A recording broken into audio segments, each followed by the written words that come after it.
Good afternoon, everyone. My name is David Goodwin, and I'm the Assistant Director at the Fordham University Center on Religion and Culture. Many thanks for joining us today for our second Duffy Fellows Program event, The Church Innovative, How and Why the Catholic Church Fosters Change. Our friends at America Media are co-sponsoring today's event. This past academic year, the Center on Religion and Culture welcomed 5 current Fordham students or recent graduates as our inaugural Duffy Fellows. These fellows undertook independent research and creative projects exploring the intersection between religion and public life. You can find the full calendar of Duffy Fellow events on our website. We'll be sharing that link in a moment. The Duffy Fellows program was made possible thanks to a gift by the late James Duffy, a longtime friend of the CRC in Fordham University. This program demonstrates how your support might directly contribute to the CRC and its mission. If you enjoy today's event, please consider making a gift, no matter how small. We'll be sharing a link for donations in the chat box in a moment. Both supporters and critics of the Catholic Church frequently characterize it as a staid, even archaic institution, trapped within tradition and dogma. But what if this stereotypical view of the Catholic Church is incorrect? What if the Catholic Church has been a dynamic force for innovation? For 2,000 years, the Catholic Church has adapted to new societies, embraced diverse cultures, and spurred development in science, education, the arts, and other fields to further its mission. Today's panel will challenge us to consider this historic and possibly future identity of the Catholic Church. Now, today I'm excited to introduce Duffy Fellow Nicholas Sawicki. Nicholas is a native of Lackawanna, New York, and he is the special assistant to the president and editor-in-chief of America Media. Nicholas graduated from Fordham University in 2016 and from Fordham Law this past May. He has served as a summer fellow with the District Attorney of New York, and his writing has appeared in America Magazine. Nicholas serves on the City Bar Association of New York's Committee on European Affairs, and he sits on the advisory board of the Francis and Anne Curran Center for American Catholic Studies at Fordham University. Nicholas has assembled a panel of experts for our event today, and he'll be leading this discussion. A little housekeeping before we begin. In a moment, I'll turn the conversation over to Nicholas. Then, after 30 minutes or so, we'll open up the discussion to questions from you, our audience. Feel free to enter your questions and comments in the chat box. Please remember to be respectful to our speakers and your fellow audience members. We are recording today and we'll be posting the video on our YouTube channel in a few days. With that, please join me in welcoming Duffy Fellow Nicholas Sawicki. Good afternoon, ladies and gentlemen. Thank you to David Goodwin for that warm welcome. And my thanks to the Center on Religion and Culture at Fordham University for hosting today's conversation and sponsoring the Duffy Fellowship that has made my research possible. Before introducing our panel, there is a small but critical note that I briefly want to make about the nature of the church and change, the topic of today's conversation.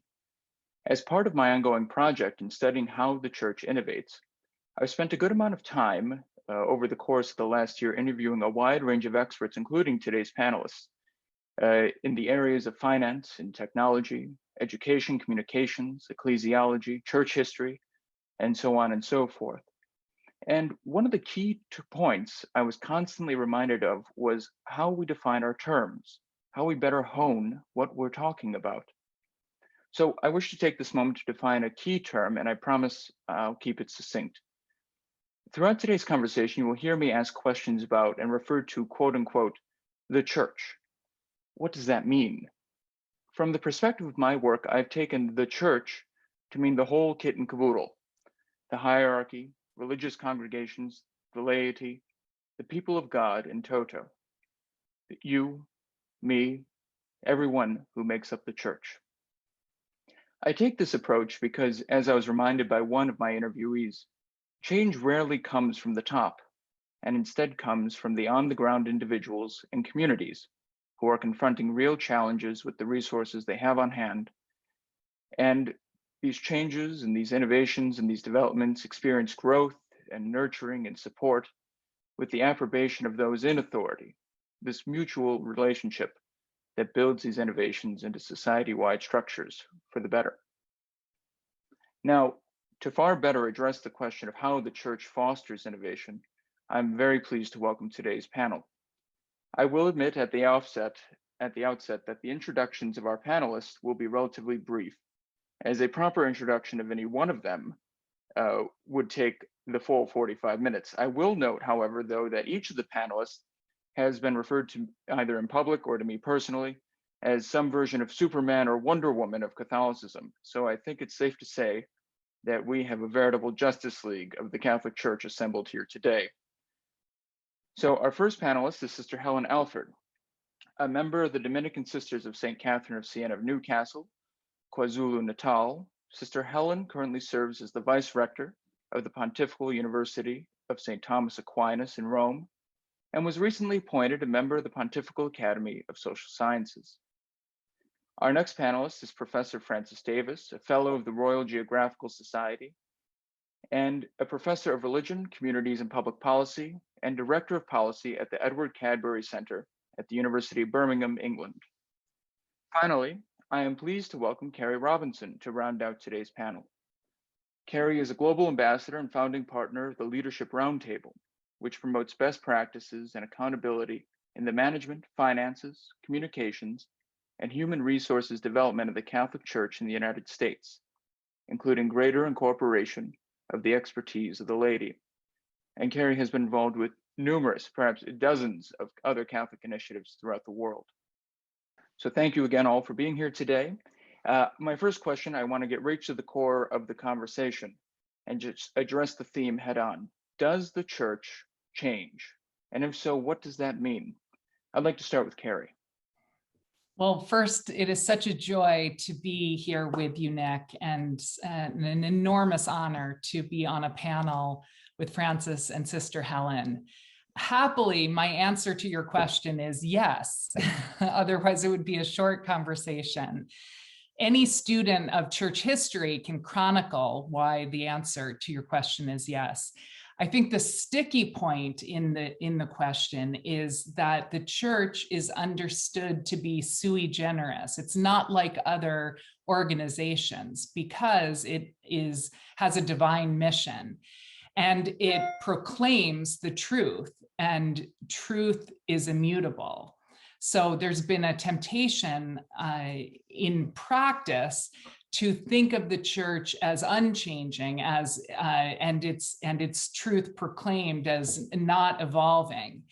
But the fact is, it is comprised now of 1.3 billion people. It is in every corner of the globe.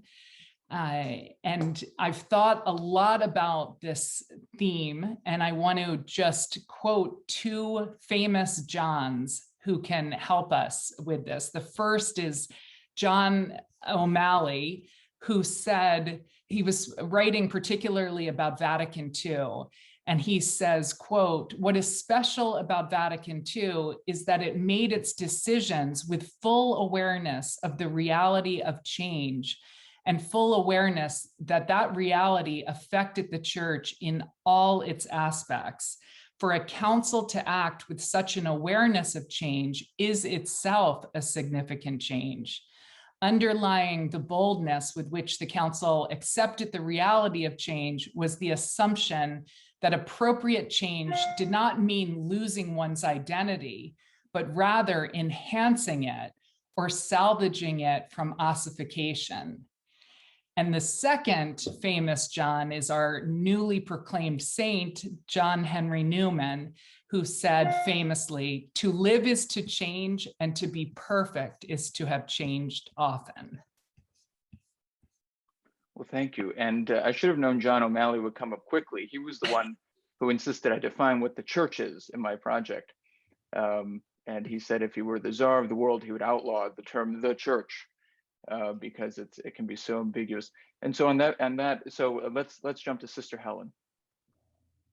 Yeah, thanks. Well, just building a bit on what Kerry said, and thank you very much for the invitation. It's great to be here with everyone today. I think if we think about a word like tradition, people often confuse tradition. We've been talking about church not being properly understood with traditionalism or any other kind of ism, because tradition is about handing something on. And whenever you hand something on, it's also related to the people who were part of that. So tradition is about something being maintained, but also something changing.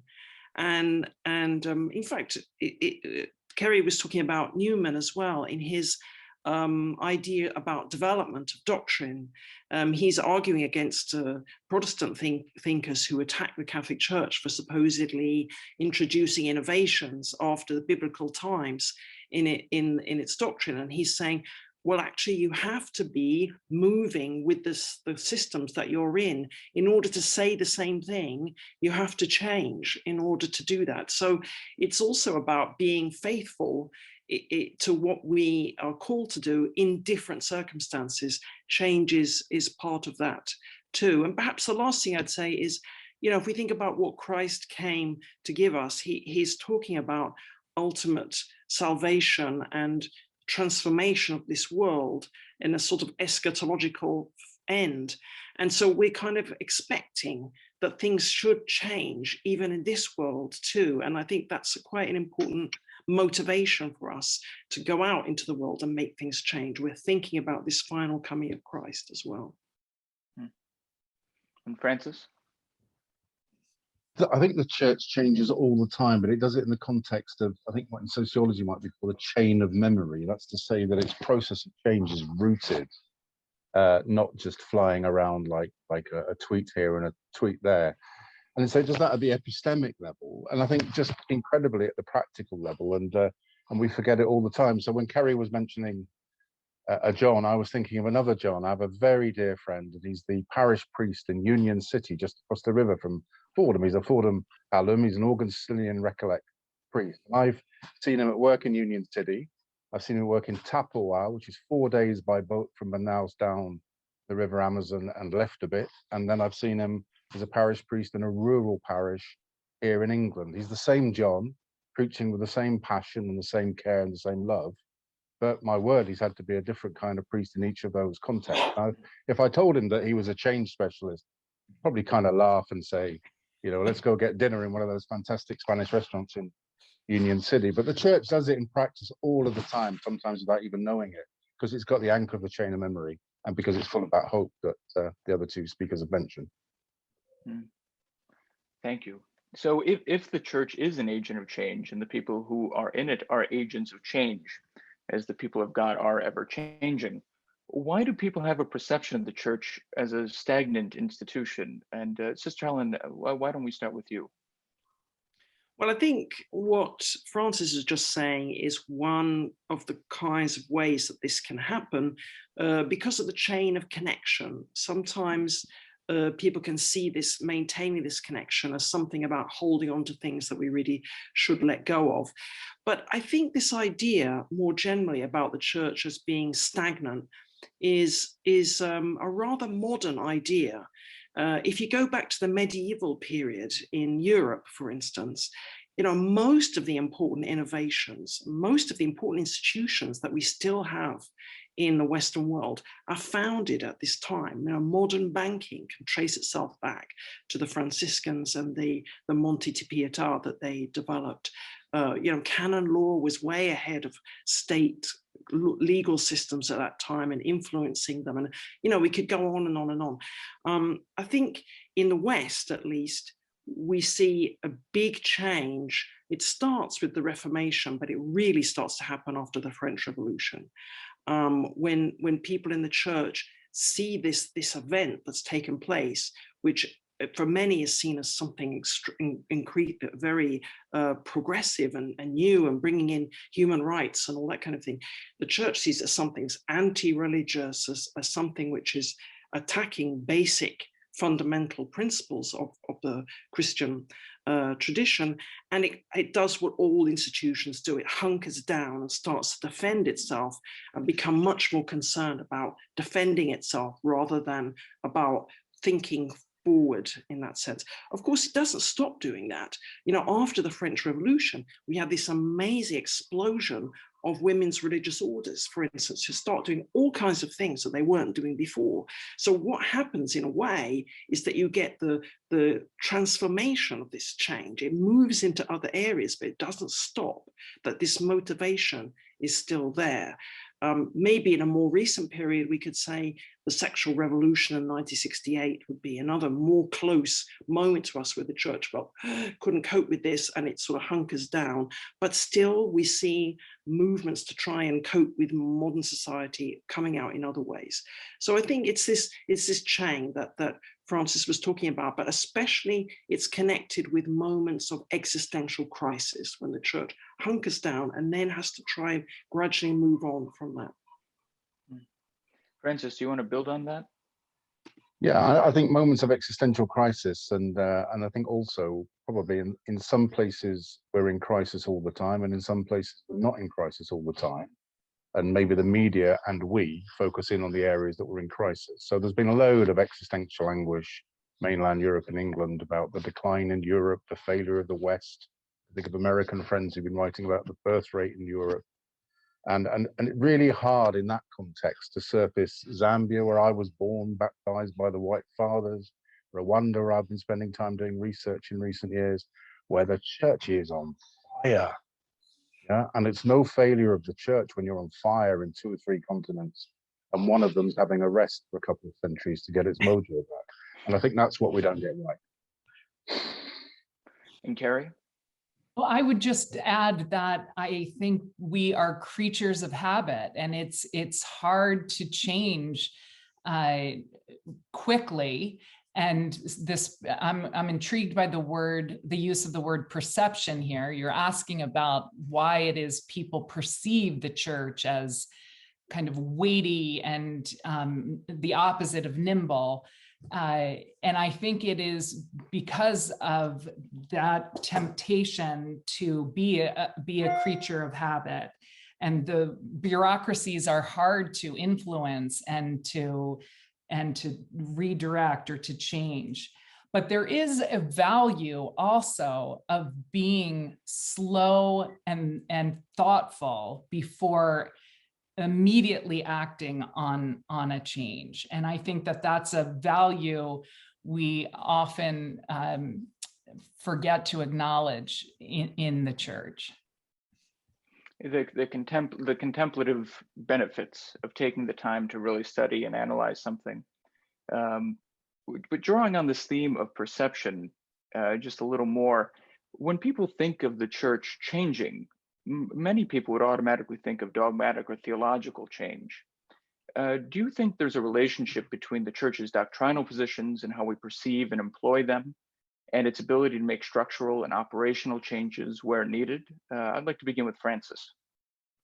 I think many times there can be, but I would worry less about doctrine and more about the local culture and the local leadership and the local permission, if that makes sense. So there's a wonderful scholarly article by Geoffrey von Arx, the Jesuit, of Cardinal Manning, who was the British Archbishop of Westminster from 65 to 92, and how he was very committed to absolute papal infallibility because he wanted the Pope to make infallible statements about the failures of markets and of capitalism and their impact on the poor, and not for the reasons that some people would harness that today. So I don't think you can kind of do a neat left-right split, sound, unsound, orthodox, unsound kind of split.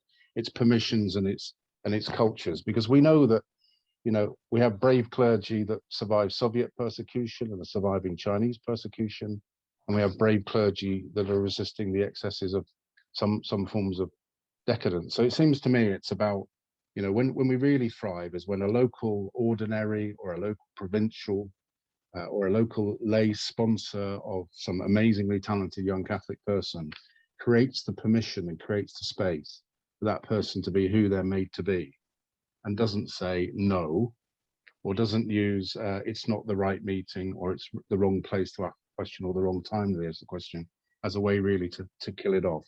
And I think we do that in all sorts of places, in all sorts of ways, from Lusaka, where the Jesuits have founded the world's best community radio station, to Kenya, where Caritas has a microfinance bank, to really amazing work around women who work on the street in London, run by the Sisters of Mercy.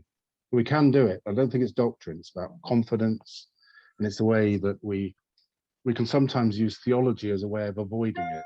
You know, I used to complain to my local bishop when I was a trustee of the diocese that he'd say that the poor were the priority, and then I'd look at the accounts and see how all of the money was being spent in the opposite direction. That's not doctrinal.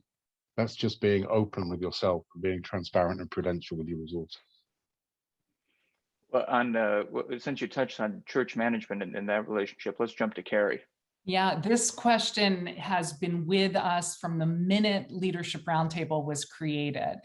And here's a practical relationship of these two things. In order for us to be successful and carry out our mission, which is to help the church change and strengthen its operations and its structure, we had to be very clear that we were never going to wade into doctrinal matters, that was not our purview, that was not part of our mission. The minute we would even inadvertently wade into doctrinal matters, it became an excuse for a recalcitrant bishop to say, there's an example of how they're not truly Catholic. And the suspicion would linger. So one of the smartest things we did was to, right from the beginning, be very clear that our contribution to the church would be solely in the temporal affairs, its operations, its management of people, facilities, finances, all of which deserve to be handled with the highest level of ethics. It should be the church that is the gold standard of how it cares for its many assets, its people, its property, et cetera. But I can promise you that if we had set out to challenge doctrine or to ignore ecclesiology, or if we were ignorant of canon law, we would never have succeeded at our mission. That's really interesting. And Sister Helen? Well, I think that our two other panelists already said the main things. I mean, I think that we need much more change in terms of the way we actually try to live what we've been given in our faith. You know, the most of the problem I see is really we're just sort of at the beginning often in many ways of actually trying to live it through. And we've just heard that, I think, from Francis and Kerry. You know, maybe there are things that need some development of doctrine we need. I mean, perhaps we do. I'm not saying that's excluded, but I think much more clearly we see how we need to live more fully what we've been called to. And then I think even bigger challenge to us is getting the ideas of the gospel out into the mainstream. You know, there's such a lot of need. The UN is interested in what we have to say, the European Union, there's crises all around the place, and they need the input of what the church has to give. So I think, you know, that's where I'd say that's where we really need to put the energy in terms of change today. Can I just throw a quickie in, Nick? Please. Recently, for something that's going to be coming out later in the year, I spent some time looking at the accounts of 20 Catholic institutions with legal personality in Australia and Germany, and those 20 combined had triple the revenues of the Gates Foundation and 4 times the assets, but none of the expectations in their quinquennial reporting to Rome, or in their accountability through canon law, or in all sorts of the other forms of accountability that exist throughout the church, or how they might use those and unlock the potential of those resources. And I just wondered if Pope Francis, for example, you know, was calling for the world to have a transaction tax, whether in canon law there shouldn't be a 1.5% transaction tax on all land assignments in canon law, which could create a series of philanthropic foundations across the planet to put this stuff into practice. And of course, that would be really shocking because there'd be no doctrinal tension, but it would mean that you'd not be able to build a cathedral before your poor were fed. Well, that actually raises my next question perfectly, because we have personnel, we have resources, we have a mission, but how do we prioritize all of it? And of course, we all know when the Pope makes something a priority, right? For example, the Pope, Pope Francis has clearly made the environment a priority. He has made human trafficking a priority. But in order to address the issues on the ground in most of these circumstances, we need systems that identify issues, that identify the resources, and create the outlets of response. So I again like to start with Francis on this. How would you characterize the ability of the church to identify and prioritize challenges on a local scale? Well, I think there's some challenges. I do a lot of kind of diocesan days, and if I ask any diocese, what are the top 3 needs in your area? They'll say the youth, the lapsed, and divorced. Then you then show them the social data for that diocese, and you'll see that it's the elderly, those not yet married, and those struggling as a result of migration, for example. So I think in some places the church is really good at saying what are the needs and identifying those. In some places it imagines what those needs might be and then responds to them. In one British city, so many local churches wanted to help addicts that there weren't enough addicts to go around, and the church had to be kind of chaperoned into a different direction. So when we're good at it, we're awesome at it. And when we're poor at it, we can spend a lot of money chasing empty projects with no users and no participants. And we need to be able to bring that together in new and creative ways. So I think and Helen's heard me rant about this for many years, every diocese ought to have an innovation lab, right? Whether that's around mission or about responses to the pressing social challenges, that ought to be aligned to a global online database. Because there's nowhere in the plan at any time that, for example, a pressing social challenge isn't being met really creatively by one bit of church or the other. But if Lusaka and Zambia do that really amazingly, I can't borrow that in Pueblo in the US. And then conceivably, if the Jesuits launched, say, Cristo Rey schools, it took me 10 years to be able to copy it over in the UK, right? So if we had a central database linked to regional and diocesan hubs, we might be able to do this much more creatively and consistently and swap that learning. And that's the bit that we're bad at. Sister Helen, do you want to respond to the years of rants you've listened to about this? Yeah, well, I think, the rants are quite well motivated. I hope we'll be able to do something about it. I would say also something even simpler, even a simpler level, which is sort of data capacity to work with, use, generate, and use data. I think we don't give enough priority to it. I understand why people want to get out in the field and do things, but as Francis says, actually we can end up not really knowing where the main needs are because we're not looking at what the information is that we can marshal to look at that.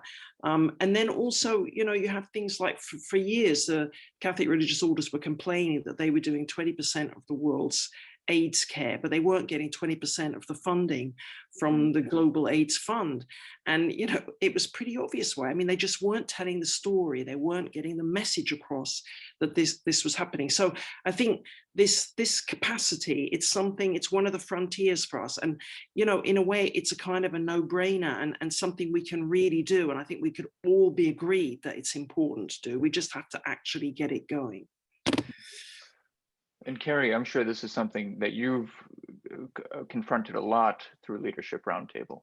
Yeah, so I would just add to these brilliant insights here to say that we are part of a universal church, but lived out at the local level. And we have this rich intellectual tradition and this gift to the whole world, which is Catholic social teaching. But when so the moral life ought to make sense. The moral life ought to make sense. And the realities of our local experience have to take primacy.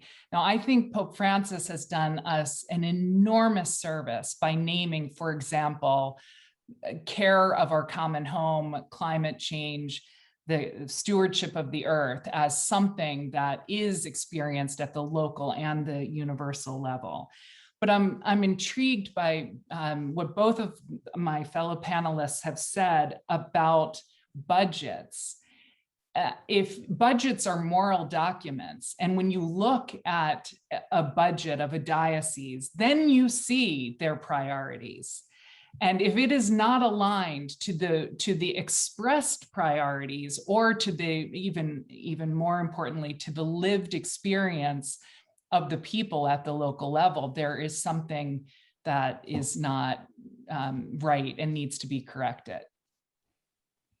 So pulling on this thread of information that we've been discussing and how it manifests itself at the diocesan, at the national and international level, the church's global presence is probably one of its greatest assets, outside, of course, the gospel message. But one of its more tangible human assets. And a challenge to innovating in an effective manner is marshaling information. So, knowing what's happening where, who's involved, and what's able to be done in response with the resources that you have. And while we're very good at measuring grace, how many, first communions we've made, how many marriages we've celebrated, how many funerals, and so on and so forth, we don't seem to be particularly good at measuring a lot of the data that could be marshaled to affect, again, local, national, and global change. So I'd like to begin with Sister Helen here. How would you characterize the ability of the church to marshal this information, and what are some of the benefits that we might reap from actually having these sources of information? Well, if I wanted to put it into one sentence, I'd say there's great potential, but much of it is still to be realized, which I hope is a hopeful message, but it means we have to get down and actually do something.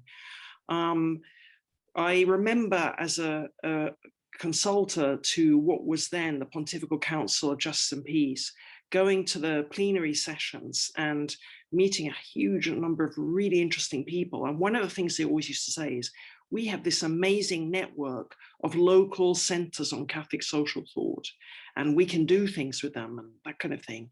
And one of the things that I was trying to get them to do, and others too, was to coordinate a global Catholic development report. I think we should try to launch it.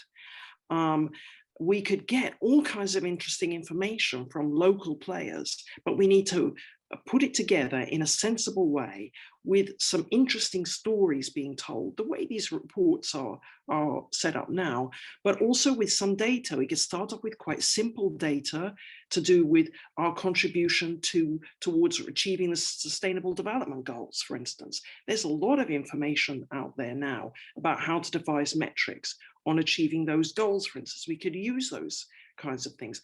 I am happy to say that the last 2 years, we have actually had a wonderful report produced by one man who was doing it as a voluntary activity. He's an IMF economist working with some of the bodies that the Global Catholic Church has, but still he's the one who actually did the work. He produced a report called the Global Catholic Education Report 2020 and 2021. And there's some really interesting information in that report. So I'm really glad to say we do actually have some beginnings of this in place. We need to make it much more powerful and much more useful for the church, but also for others. People outside the church need to know what's going on. I remember when Pope Francis was elected, some people said to me, but he's absolutely transformed the Catholic Church. I said, well, he's a great guy, but he hasn't transformed the Catholic Church. All he's done is made visible to you a face of the Catholic Church you never saw before. People didn't know this was happening. So it's telling people this story, getting the message out about what we're doing. I suppose partly people felt in the past we shouldn't be sort of blowing our own trumpet. The right hand shouldn't know what the left hand is doing, all that kind of thing. I think there is, if that's what was holding people back, I can understand why. But I think now that the benefits of sharing, of the sense of solidarity that we can get with others far outweigh other problems that could be created by doing this kind of thing. Carrie? Yeah, I would say that the church's explicit religious mission has formed the person I am, but the fact that it is the largest global humanitarian network in the world has rendered me forever committed to its health and vitality. And the more we can strengthen the modes of communication, the management, the organization, inculcate a strong sense of ethics, honesty, openness, introduce contemporary best practices, the better off the churches, but also the world, because it can be deployed to meet the needs of a suffering world. And now Sister Helen doesn't realize this, but she and I have a mutual friend. At least we have many, but one that I want to single out here. She's a young woman named Molly Burhans, who is actively mapping, using her technological prowess, she's actively mapping everything the church owns and operates throughout the globe. And her driving motivation is to equip the church to be at the forefront of protecting vulnerable ecological systems.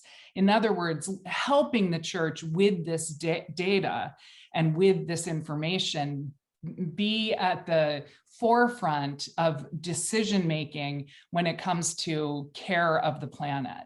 So that's just one example, but there's so many creative, innovative thinkers who are applying their particularly unique skills to help strengthen the church in this regard, and it bodes well for all of us. And I would just like to note, Molly was actually the very first person I interviewed for this project, and I'm delighted her name came up today, because she is a formidable and brilliant young woman who has a great future in making the church an even more sustainable and wonderful asset for the world. Francis, do you have anything you'd like to add to this? Yeah, so I think that thing, Molly's project, sounds absolutely amazing. According to the New Statesman magazine in the UK, the church owns 177 million acres, which is more land than France, but we don't really have the same expectations of the church, maybe. And I think open data, just to build on the data point, can be really important, because very often, except when the church is under pressure, it's also a civil entity. So all of that data about what we own, how much we control, how many people we employ, the 135,000 educational schools, that's all available using open data sources. So it could be brought together alongside this work. But I think also there's a really important thing around formation, which is to say that in our MBA programs, no different to the Ivy League, we normally teach ethics separate to the finance module. And the research that I've suggested, hints at the fact that, well, not hints, that clearly screams at the fact that finance modules transform the ethics of leaders faster than ethics modules. And even if you taught the most perfect ethics, if you end up being told that shareholder value, seminary style, is the only way to run something, and you end up not thinking like the church might want to be, and also divorcing your ethics from your decision making. And it's the same in health management, it's the same in leadership and non-profits.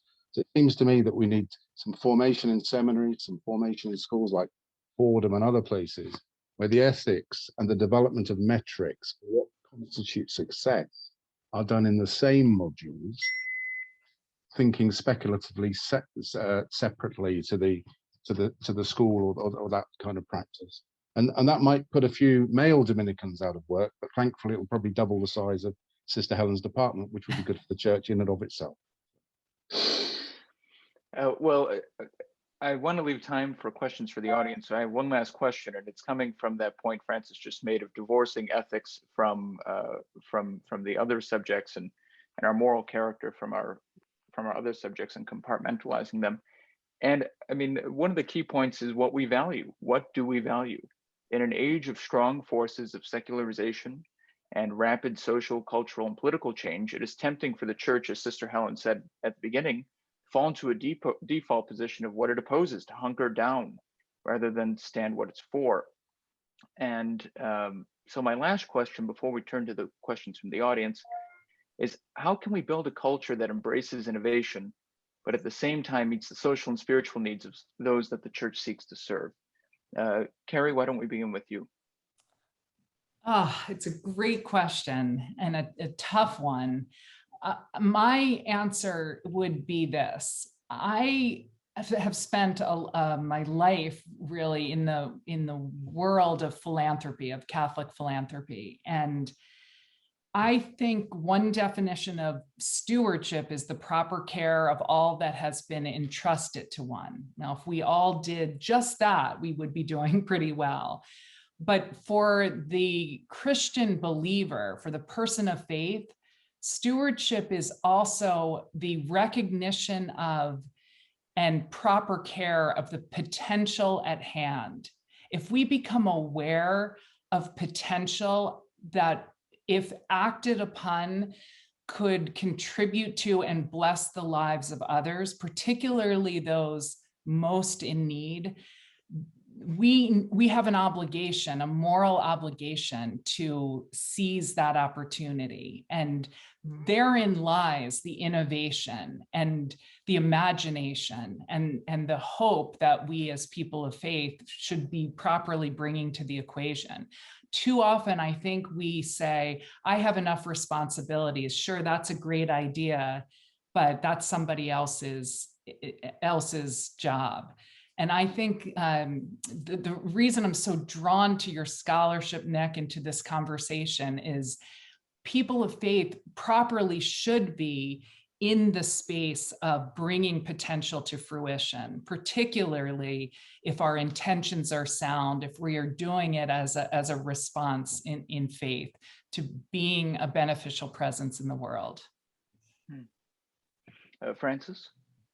So I think it's the Sisters of St. Vincent de Paul, one of their early founding members, had a lovely phrase when young sisters were worried about running from the choir stall because a poor person was struggling outside the convent. And she used to say to them, don't worry, because you ran from Christ to be with Christ. And it seems to me we need to get back to a much richer understanding of the whole of what Christ means, rather than the silos that we try and force him to be into. And that would anchor exactly what Carrie's talking about and the kinds of hopes that we've been exposed to. And Sister Helen? Well, I think just to add to those two very interesting responses and picking up a bit on what Francis was just saying at the last response about finance and about how it's so often completely detached from any kind of overall vision. I think that's the thing. We need, one of the things we can really do is to help forms of knowledge, highly technical forms of knowledge. We could be talking about engineering, we can be talking about finance, we can be talking about other areas, to be connected to a vision of what it means to live a good life. I think we need a strong dialogue between us and people who are active in these areas to build a sort of integral vision. Because, you know, if you think about the specialization that we have in universities now and in the way we work too, that is a result of sort of 17th century developments where we wanted to cut all our problems down and focus on them and really understand them. Well, the problems we have now are like climate change. They're the integral issues, the social exclusion. All the really serious problems we face now are social or systemic. And it's that overall vision connected with the power of these technical disciplines that's really going to help us find solutions. And I think that's why what we have to offer today is so crucial for the future of humanity on this world as well as for the world to come. Well, thank you for that. And on that note, we'll now turn to questions from the audience. Just a reminder to please feel free to send in your questions in the chat or in the Q&A, or through the chat rather. One question that comes into us is, given that the gospel message is eternally new, is it a stretch to believe that the Gospel of Mark chapter 2 verse 22, and for those of us who didn't attend the Biblicum, a reminder that is, and no one pours new wine into old wineskins, otherwise the wine will burst the skins, and both the wine and the wineskins will be ruined. No, they pour new wine into new wineskins. So does this eternally new message demand the church constantly change to carry forward the good news entrusted to her? And I'll open it up to whoever wants to tackle it first. Well, maybe if I'll jump in, I think it's a very interesting question. I would say what we're going to find there is that there are going to be some underlying things which are going to be constant. but a lot of things are going to be different. And I think one of the ways we do with that is that new movements develop in the church. I mean, since Vatican II, we've had a lot of rise of lay movements. And that whole thing is developing. In the medieval period, we had these mendicant movements that were arising at the time that universities are being founded and that kind of thing. So I think we should be looking for and expecting new kinds of structures to develop in the church that can deal more directly with the newness and help the existing institutions to carry on doing what they can do, but also in connection with these other institutions. At least I think, looking historically, that's at least one way in which we've dealt with dealing with newness in the past. Francis or Carrie? I Francis? think, well, if I was just going to add to that, I think there's an Italian Marxist phrase, which is that our new history will be born from our old, and I think that's as true of the church as it is almost any other moment of change. And I suspect that I disagree. I think old wineskins, like very old family firms, can be reinvented by new nephews, new nieces, new members of the family, and the challenge is to find the passion to unlock all that's rich in the old wineskin. That's why I don't really buy that any diocese is dying. I just think it's waiting for some reimagination and some fresh leadership. I was worried Italian Marxism wouldn't make it into today's conversation, but you met expectations. In Gramsci in New York, it's fantastic. Carrie, anything you'd like to add? No, I can't improve upon that. It's perfect. So we have another question from the audience here. Why is the church not a good storyteller? Francis, I think you were touching on this point earlier. So why is the church not a good storyteller? Well, I think most of the people I know around the church who do amazing things, kind of, if you scratch them, they feel it's a bit sinful to go tell people how well that they've done. And Helen touched on this with the contribution of religious to the HIV thing. One of the reasons why it's not recognized that women religious are probably the world's largest coalition of organizations fighting human trafficking is because when they fill in the reports at the end of a 19-hour day to go back to their funders, they're absolutely incomprehensible to their funders, let alone to any media outlet. So it seems to me we've got a whole capacity training program that needs to be put in place and a communications program that communicates what's positive. To do that goes back to the metric, do we value Sister so-and-so who is working in the face of Boko Haram in Nigeria? Do we cherish brother so-and-so who's done 40 years in Chicago without ever being on a radio station? How do we flush them out and tell their stories? Seems to me to be, without making people feel like they're sinning by being vain or whatever, which is the usual Catholic thing, seems to me to be a big challenge.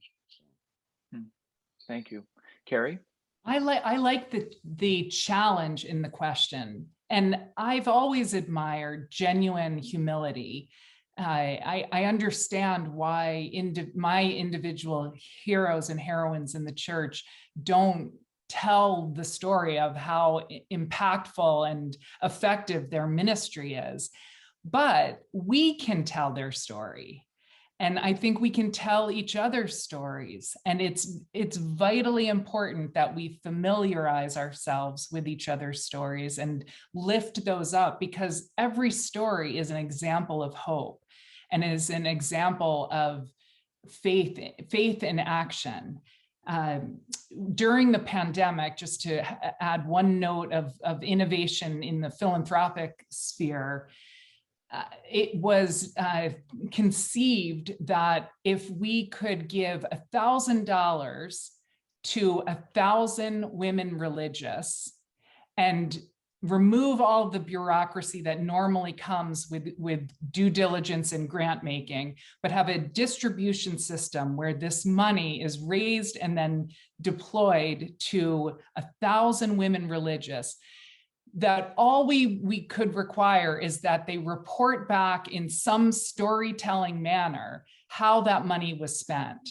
In every case, it was an a heartwarming and heart-wrenching example of generosity, of magnanimity, of justice, of mercy.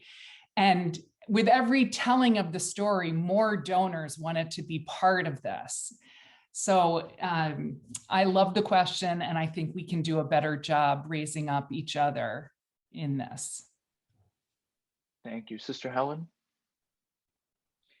Yeah. Well, I think what's already been said is really good on this point, and I think we need the backup of people, as I think Francis was saying, and I think that's a really lovely point of Kerry, that we can tell each other stories. I mean, if you think that's what we do with the lives of saints, in a way, we're telling the stories of people who we recognize as really great people. So we need to do it more regularly in a more kind of self-supportive kind of way, you know, and with solidarity between us and helping us to tell those stories, I think. It's a really great question. And thank you to whoever asked that question. One last question from the audience before we begin to wrap up today's conversation is many US dioceses seem to be in a crisis mode of, quote, the priests are aging and their numbers dwindling, so we need to merge parishes and other such institutions. Are there ideas from the panel about how to think more innovatively instead of taking this as the only or main framing of the problem? Carrie? Yeah, sure. I'll begin, since it's part of my daily life. I think fundamentally, there is a massive failure of imagination here. I don't think that we have properly taken the time to do an audit of our assets. And even if we have, we are limited in our understanding of what is an asset, and we think of it as just money, for example, or in the context of the people of God, we think of it solely in terms of ordination to the priesthood tied to leadership. In fact, every local expression of our church is full of assets, but they're underutilized and they're underappreciated. Many of the solutions to the current dilemma, as illustrated in this specific question, lie in the talents of the laity. And we have to ask ourselves, are we willing to invest in lay formation and leadership? Why don't we have a system that in place that can help identify, recruit, promote, compensate, evaluate, and provide ongoing training and formation for laity as well as for ordained and religious? It would be just a first really important step in this. Thank you. Sister Helen? Well, I think nobody wants anybody else to go through hard experiences, and you know what's behind this question is a sense of suffering and the hard experience that the dioceses are having, and so you know that's hard, and we want to share in that sense and be open to listen to that problem. At the same time, we know the Greek idea of crisis is that it's a kind of decision point. You know, a crisis can help things get better as well as help things get worse. And I think that that's the spirit in which we're talking about here. And we can look back in the history of the church and see this in other circumstances. Just say something about the English Dominicans. They're celebrating their 800th year of arriving in UK this year. And they, in the 1800s, went through a really, really bad phase. They had, I think, only 4 brothers left in the country, and then 2 of them decided to go to the United States, and so they were sort of collapsing, really collapsing. But still, you know, the thing renewed itself in a different way. Other things happened. So I think this is also where history can really give us hope as well, because we can find lots of other times when the church experienced massive problems and came through it. Think about the church under Soviet oppression. You know, think about the church during the Roman persecutions, and that we can think of lots of times where he went through very, very hard, tough times and came out stronger from it. So I think that's where I think the imagination that Carrie is talking about, if we can really believe that in this circumstance, even though it's hard, this can also lead to a good solution in the long run, at least, then we can start to imagine what we could be working towards. And Francis? Just two very quick comments, which is that firstly, older priests and older religious would much prefer to grow old disgracefully than without hope and without energy. And I think we need to encourage and support them to do that because they're full of life and zeal. And then just secondly, I think empirically, if you start looking at the church, I can't remember if it's 4 or 7, there are 4 or 7 social apostolates for every parish globally, statistically. And in Catholic ecclesiology, our theory of organization, they're as much church as what happens in the parish. So when you start looking at your diocese, make sure you check out the whole diocese to make sure that all that's good that's working in it can be celebrated, not just the bits that where the overhead's got a bit much for the number of folk coming along at the moment. Well, thank you all so very much, and thank you to our audience for joining us today and for submitting such brilliant questions and thought-provoking questions. I just want to take a moment here in front of everyone to thank our panelists today for your time and for your expertise and for your leadership. So thank you. And I now will turn things over to David Goodwin to wrap up today's event. Well, thank you, Nick. That was a wonderful presentation, and kudos to you for putting together this wonderful and accomplished panel of experts. Thank you, Carrie, Sister Helen, and Francis for sharing your expertise and your experiences with us today.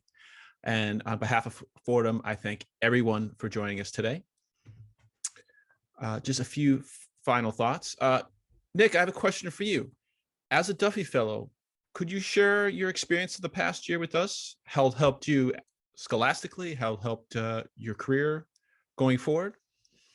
Sure, I'm happy to, David. You know, over the last year, as I noted in my introduction, I've had the great privilege of interviewing leaders in various areas of Catholic life across the globe, about 40 folks in all, who, what struck me the most about interviewing all these folks is how responsive and how generous with their time they were, our panelists included today. And it was very encouraging. And in terms of my own research, my hope was to have a lot of my write-up done before this event, but everything is so rich and there's so much more to learn that I may have to reapply for the Duffy Fellowship just to get another year of work in, because it has been a very fruitful, very eye-opening, and very hope-filling experience. And Nick, where do you hope to take this work? I hope eventually to publish in some format with it. I don't know how expansive it's going to be. I was aiming for 50 pages, but I was reading yesterday in the New York Post, that when George H.W. Bush left the White House and he wrote his first chapter on foreign policy, it was 500 pages. And that seemed kind of short from what I'm looking at doing now, because there's just so many rocks to overturn and so many papers to be read. But at some point I'll have to stop turning over rocks and actually put the pen to paper. That sounds like a true writer's experience. Well, everyone, once again, Nick, thank you so much for organizing this great conversation. And again, thank you to Carrie Robinson, Sister Helen Alford, and Francis Davis for sharing their thoughts and experiences with us today. A big thank you to everyone who joined us this afternoon. As noted, the video will be posted on our YouTube channel in the coming days. On Tuesday, June 8th, 2021 at 12 p.m., we'll be hosting our next Duffy Fellows event, The Luminous Religion by Duffy Fellow and newly minted Fordham grad, Anastasia McGrath. We hope to see you then. Everyone, take care and have a wonderful week.